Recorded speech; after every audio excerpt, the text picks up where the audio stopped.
एक छोटे से राज्य में एक बहुत ही लालची राजा राज्य करता था। हालांकि वह बहुत अमीर था, पर वह राजा इतना लालची था कि अपने राज्य के लोगों से भी तरह तरह के कर लगाकर उनसे पैसा वसूल करता था।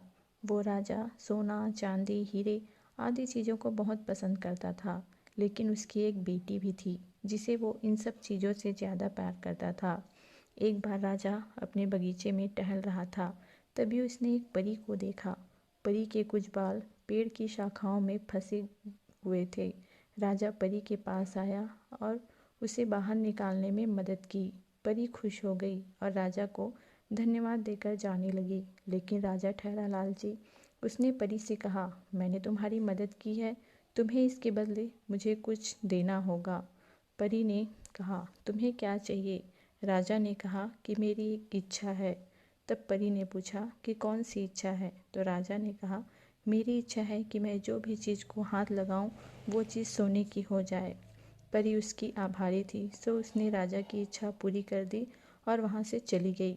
राजा ने एक पत्थर को हाथ लगाया, अचानक पत्थर सोने का हो गया। लालची राजा बहुत खुश हुआ।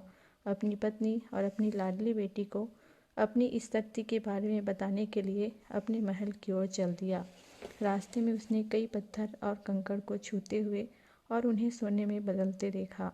जब राजा अपने महल पहुंचा तो उसकी बेटी उसे बधाई देने के लिए दौड़ी। जैसे ही वह उसे अपनी बाहों में लेने के लिए नीचे झुका, छूते ही बेटी सोने की मूर्ति में बदल गई। राजा तबाह हो गया और रोने लगा और अपनी बेटी को वापस लाने की कोशिश करता रहा। उसे अपनी मूर्खता और लालच का एहसास हुआ। इस कहानी से हमें यही शिक्षा मिलती है कि लालच करना अच्छी बात नहीं है। लालच हमेशा पतन की ओर ले जाता है। कमेंट सेक्शन में बताइएगा कि यह कहानी आपको कैसी लगी। इसी प्रकार की और कहानी सुनने के लिए हमारे चैनल को सब्सक्राइब करें, वीडियो को लाइक और शेयर करना न भूलें। धन्यवाद।